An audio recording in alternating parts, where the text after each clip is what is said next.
Hey everyone, I'm Amara Kessler, 32, a Seattle-based graphic designer who turned unimaginable loss into a $10 million legacy of strength.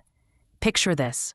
It's a rainy Sunday in a packed Kirkland Park, and my 9-year-old daughter, Nora, stands before my parents, holding a hand-drawn invoice for their love, or lack thereof, after they demanded half my late husband's life insurance. My husband, Julian Kessler, died of a sudden stroke 3 months ago, leaving Nora and me shattered. When I called my parents, sobbing, they were too busy at my sister's gala to care. Now, they're here, expecting a payout while Nora's courage steals the show. Before I share how this moment changed our lives and sparked a movement, drop a comment with where you're watching from, hit like if families ever let you down when you needed them most, and subscribe for stories of resilience that'll inspire you to reclaim your worth. I grew up in Tacoma, Washington, where the Puget Sound's salty breeze mixed with the hum of working-class life. My parents, Leonard and Vivian Dorsey, ran a small bakery, Dorsey's Delights, known for its blackberry scones. Money was tight, so I learned early to stretch a dollar. Mending clothes, biking to school, saving birthday cash in a mason jar. At 12, I worked weekends at the bakery, kneading dough before dawn. "Work hard, Amara," Dad would say, checking my jar's tally. Nothing's free. They pushed me to earn scholarships, and I did, covering 80% of my tuition at the University of Washington for graphic design. The rest came from waitressing at a Capitol Hill diner and freelancing logos for local shops. I lived in a shared Fremont apartment, ate rice and lentils, and graduated in 2014 with $10,000 in loans paid off by 25. My parents praised my grit, but their expectations loomed larger than I realized. My sister, Celeste, 2 years older, lived by different rules. While I counted pennies, she got cash for Coachella tickets or new boots, no strings attached. When she wanted a gap year trip to Bali, Mom sold a family heirloom ring to fund it. Celeste is artistic, sensitive. Mom would say when I questioned the favoritism, "You're our rock, Amara." The label stung, but I swallowed it, thinking family meant accepting unfairness. Celeste flitted through art school, dropping out after 3 years, her tuition covered by our parents. She chased creative ventures, a failed Etsy shop, a short-lived muralist gig, always bailed out by Mom and Dad. Meanwhile, I moved to Seattle at 22, landing a junior designer job at a tech startup, crafting sleek interfaces for their budgeting app. Over a decade, I became lead designer, earning $150,000 a year. I stayed frugal, renting a 1-bedroom in Ballard, driving a used Prius, brewing coffee at home. My dream? A $120,000 down payment for a cozy Queen Anne cottage, a goal I'd chased since college. I met Julian Kessler at UW during a late-night study session in Suzzallo Library. He was a computer science grad student, all messy curls and quiet confidence, helping me debug a portfolio website. His patience, explaining CSS without a hint of condescension, drew me in. His warm laugh and hazel eyes, crinkling when he teased me about my coffee addiction, sealed it. We dated through college, and he proposed on a rainy Pike Place rooftop, hiding a sapphire ring in a bouquet of dahlias. At 23, we married in a small Fremont brewery, ignoring friends' warnings to live a little first. Julian was my adventure, my home. After his PhD, he co-founded Cascade Labs, a Seattle startup building AI-driven financial planning tools. His empathy and brilliance made him a standout. Clients trusted him, and his team adored him. We saved for a family, but 2 miscarriages and a failed IVF round left us heartbroken, our savings drained. When I unexpectedly got pregnant with Nora, the joy was tempered by a tough pregnancy. 6 weeks of bed rest, Julian working remotely to cook my meals and read to our unborn daughter from sci-fi novels. When Nora arrived, Julian sobbed, cradling her like she was the universe itself. For 9 years, we were a family woven with love. Julian coached Nora's soccer team, studying drills on YouTube despite zero athletic chops. He never missed a school play or parent-teacher conference, his calendar color-coded with Nora's events. We ignored warning signs. His occasional dizziness brushed off as startup stress. Mild headaches blamed on late nights coding. His doctor called his slightly high blood pressure manageable for a 38-year-old under pressure. More walks, less caffeine, they said. We nodded, too busy with life to worry.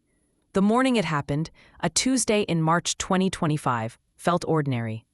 Julian made Nora's favorite blueberry waffles, shaped like stars, while I packed her lunch. He kissed us goodbye, promising to be home for her school art fair. Get real maple syrup, Amara, none of that fake stuff, he said, grinning. His last words, so mundane, haunt me. At 11:30 a.m., my phone rang. It was Priya, Julian's co-founder, her voice trembling. Amara, Julian collapsed in a pitch meeting. The ambulance took him to UW Medical Center. My sketchpad fell, coffee splashing across my desk. I called our neighbor, Lila, to grab Nora from school, then sped to the hospital, praying through tears. I begged God, the universe, anyone, to let him be okay. But I was too late. Julian was pronounced dead at 11:29 a.m., a massive stroke, likely from an undiagnosed clot. Nothing could have been done, the doctor assured, as if that softened the blow. Seeing Julian's body was like stepping into a nightmare. He looked asleep, his curls still perfect, but his chest was unnaturally still. I touched his hand, warm but lifeless, waiting for his eyes to flutter open. They didn't. The next hours blurred. Paperwork, calls to Julian's parents, decisions I wasn't ready for, cremation or burial, oak or cherry casket. I chose cremation, knowing Julian hated the idea of a cold grave. Telling Nora was the hardest moment of my life.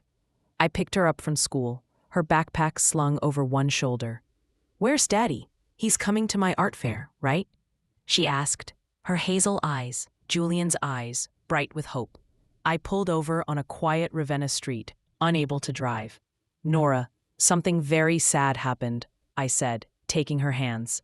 "Daddy got very sick at work, and his brain stopped working. The doctors couldn't fix it. He died today." Her face crumpled. "Can't they try harder? Like on TV?" My heart broke. "No, sweetie. When someone's brain stops, they can't come back." "He's never coming home?" she whispered. I nodded, tears choking me. She wailed a raw animal sound and threw herself into my arms. We sat there, sobbing, as cars passed, oblivious to our world collapsing. That night, after Nora fell asleep, clutching Julian's Seahawks hoodie, I broke down on the bathroom floor, muffling screams so she wouldn't hear. Grief was a physical ache, like my chest was caving in. I needed my parents, the people who'd raised me, who'd seen me through heartbreaks. I called them, hands shaking. Mom answered, laughter and jazz in the background. "Amara, we're at Celeste's 35th birthday gala. Can this wait?" "Mom," I sobbed. "Julian died this morning. A stroke. He's gone." A pause, then her muffled voice. "It's Amara. Something about Julian." "Back to me," she said. "Are you sure?" "That's awful, honey. But we've got 50 guests here. Can you manage tonight? We'll come tomorrow." I was stunned.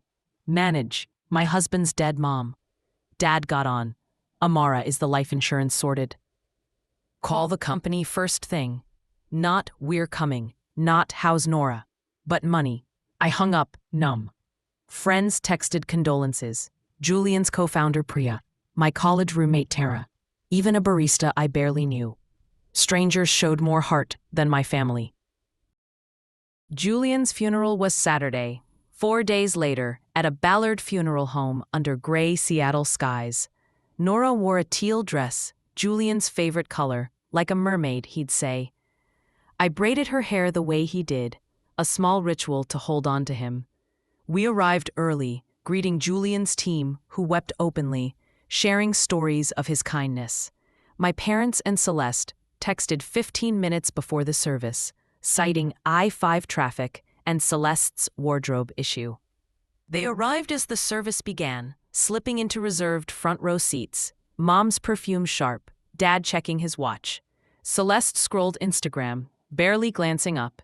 Julian's parents, Evelyn and Martin, flew from Portland, their grief raw but steady. They held Nora's hands, whispering memories of Julian's childhood pranks. The contrast was stark, my in-laws' quiet strength versus my family's detachment. I gave the eulogy, legs trembling, drawing strength from Nora's teal dress in the crowd. Julian was love in action, I said. He coached Nora's soccer team, butchering every play but learning for her. He stayed up late perfecting code to help families plan better futures. He hated kale but ate it because Nora grew it in our garden. He was our everything. My voice broke on was, the past tense a fresh wound. I glanced at my parents. Mom dabbing dry eyes, Dad shifting impatiently. At the reception in our Wallingford home, they lingered in the living room, accepting condolences like they were the bereaved. Julian's team's wives and my friend Tara handled food and guests, while Evelyn kept Nora fed and shielded from overwhelming hugs. My parents left early, citing a long drive, offering quick hugs but no help. Dad's parting words, "That life insurance must be substantial, Amara." Smart man, Julian. I bit my tongue, too drained for a fight. 2 weeks later, I was sorting medical bills at our kitchen table when the doorbell rang. Through the peephole, I saw my parents, Dad in a pressed polo, Mom touching up her lipstick. I hadn't invited them. "We thought we'd check in," Mom said, breezing past me. "Nora at school? Good, we can talk freely." They sat on our couch, Dad eyeing Julian's new Sonos system. "Nice setup," he said. Julian had taste. After stilted small talk, Nora's grades, Mom's book club, Dad cleared his throat. "Amara, we need to discuss your financial situation. With Julian gone, you're in a unique position." I frowned. "Unique how?" Mom leaned in. "His life insurance, your savings. We're nearing retirement, and our portfolio took a hit in 22. Medical costs are rising." My jaw dropped. "Are you asking for money?" Dad nodded. "Half the life insurance, say 50%, would secure us and leave plenty for you and Nora. Celeste could use a boost too, with her art career struggling." I stared, disbelief turning to rage. "Half? Julian's dead and you're here for a payout?" "Family supports family," Dad said, unfazed. "We paid your college tuition, helped with your first apartment deposit." "You paid $5,000 toward my tuition," I snapped. "I covered the rest with scholarships and jobs. Celeste got $30,000 for art school she didn't finish." Mom flinched. "Amara, we're just being practical. You've got more than you need." "Practical?" I shouted. "You couldn't leave Celeste's gala when I told you Julian died. You asked about insurance while I was planning his funeral, and now you want Nora's future?"